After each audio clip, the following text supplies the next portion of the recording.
Very blessed Tuesday po sa ating lahat. Right now, I'm here indoor, no? Medyo may ginagawa po kasi sa likod. Sayang, makulimlim pa naman ang panahon, pero may binabagbag po kasing pader po sa likod, pinapagawa po namin. That's why. So, dito muna po tayo sa loob. Indoor tayo, indoor Bible study. So, napakaikli lang po ng mga talata. Magkahiwalay pong talata in one chapter. Okay, pinaghiwalay ko, dalawa po siya. Isang chapter 20, isang verse 20 tsaka isang verse 25, no? So, ganun po. So, pag-aaralan po natin dito, ang context po kasi nito ay mga bulaang propeta. Binabanggit dito yung mga bulaang propeta, yung mga nagkokos ng division sa church, ito po ay balang araw mapagtatagumpayan po natin. Okay, at may sinabi si Pablo, sa bandang huli ng kanyang sulat na ito, napakaganda po na talagang applicable po maging sa kapanahunan natin ngayon, na talagang iniisip na po natin halos na pawang kasamaan na lang ang nasa paligid, wala na natitirang kabutihan. Okay, so I understand you. Okay, I feel you. It's the same feeling that I have, na parang, pero alam mo kung tutuusin po talaga, wala na po talagang pag-asa ang mundong ito. Patapon na po ang mundo. Ha? Patapon na ang mundo. Kaya nga po, only Jesus Christ can bring true peace. If Jesus Christ is not the leader of this world, wala tayong aasahan. Okay, basahin po natin. Romans chapter 16, unahin natin ang verse 20, nabanggit ko na kanina, no? And the God of peace will crush Satan under your feet shortly. Ibig sabihin, sa lalong madaling panahon, yung shortly dito, sa lalong madaling panahon, the Lord will crush Satan under your feet. Okay, and the grace of our Lord Jesus Christ be with you. Amen and amen. Ito pa, may maganda rito in 25. It's so inspiring. Now to Him who is able to establish you. Okay, yung una, now to Him who is able, okay, to establish you. Only Jesus can establish you. Only Jesus can establish me. Only Jesus can establish us. Ha? Sabi dito, now to Him who is able to establish you according to my gospel and the preaching of Jesus Christ. Sabi ni Pablo, according to my gospel. Simple lang po yan. Ba't sinabi niyang my gospel? Dahil ipinagkatiwala po kay Pablo ang preaching ng gospel of grace. Okay? Ang dala ni Pablo, grace preaching. Okay? Kaya ang sarap po sa biyaya. Okay? Si Peter, nangaral din po siya ng grace, pero siya po ay sent talaga sa mga Jews. Pero si Paul, kung tutuusin po, he is the apostle to the Gentiles. And it's very, very clear in the scripture. Kaya niya tinawag, my gospel. It's very clear in the scripture. Okay? So, si Pablo po, sabi niya, only Jesus can establish us. Hindi mo pwedeng ilagay sa gobyerno ang iyong pag-asa. Hindi mo pwedeng ilagay sa mga mayayaman na taong yung pag-asa. Hindi mo pwedeng ilagay lalo sa perang yung pag-asa. Lately, may balita po na sa Amerika po, parang ang sabi nila, sinabi rin ng auntie ko, parang something like mape-phase out na raw yung pera na physical. Magiging digital currency na.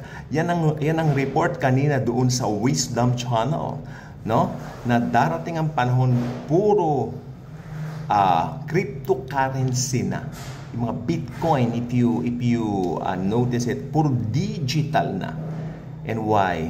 Dahil hinahanda na po nito ang pagdating ng Antikristo, dahil sa tribulation, the Antichrist will use those things. Ha? And good news, pagdating ng Antichrist, wala na ang church dito. Na-rapture na tayo.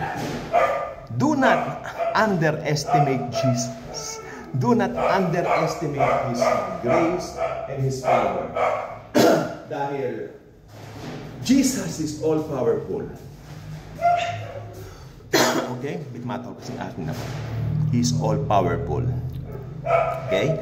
At ang sabi nga ng Bible, Sabi niya dito, now to him who is able to establish you according to my gospel and the preaching of Jesus Christ according to the revelation of the mystery kept secret since the world began. Mystery kept secret since the world began. What is that? Ha? What is that? Alam niyo kung anong mystery yun? Maski ang mga Gentiles makakahati sa pagliligtas ng Diyos. That's it. At na ngayon po, nasa church age tayo, walang Hentil, walang Hudyo. Basta lumapit kay Kristo, maliligtas. Maliwanag po yan sa salita ng Diyos. Walang pinipili. Hindi nagtatangi. Yan ang gospel of grace. Hindi nagtatangi. Okay?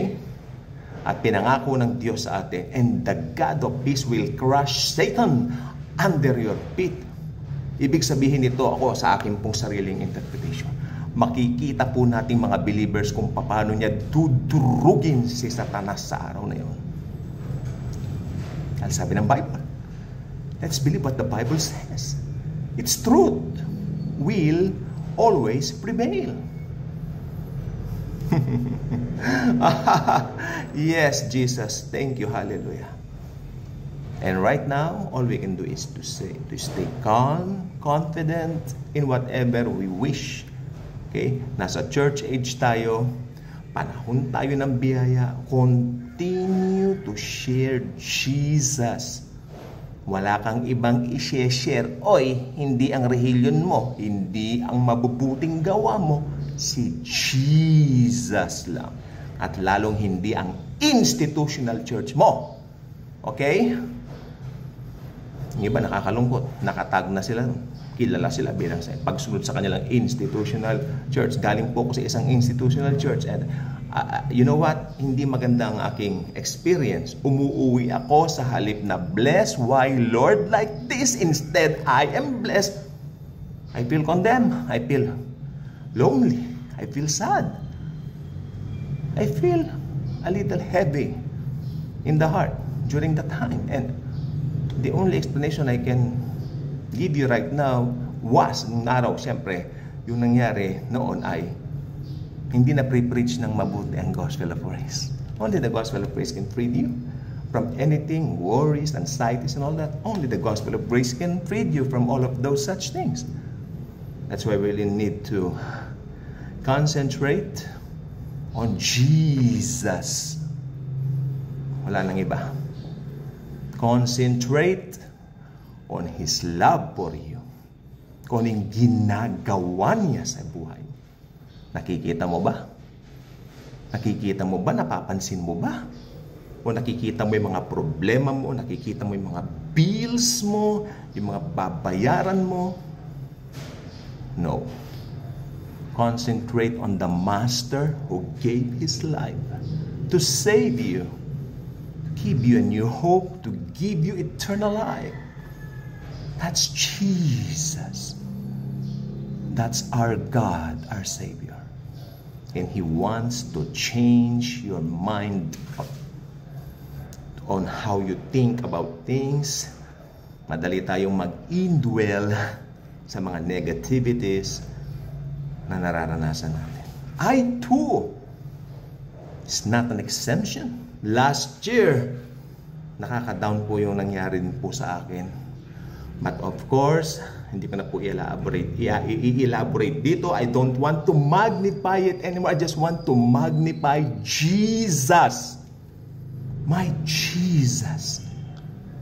My sweet Lord Jesus. Alone. Alone. Alone. Sapat na. At higit pa. Kung di pa kayo subscriber ng Daily Good Vibes, i-share nyo sa buong mundo ang channel na ito. Yung channel na ito ay walang ibang itinatas kundi si Jesus at ang kanyang tinapos na gawa sa cross. Gusto ni Jesus, i-share nyo ang Daily Good Vibes dahil maraming kaluluwa pa ang maliligtas sa pamamagitan ng Daily Good Vibes channel na ito. Dahil dito, ang bida ay si Jesus at ang ginawa niya sa krus ng Kalbaryo. Kaya mga ka-good vibes, kung hindi pa kayo ka-good vibes, huwag kayong magpapahuli. Maging ka-good vibes na kayo, mag-subscribe na kayo.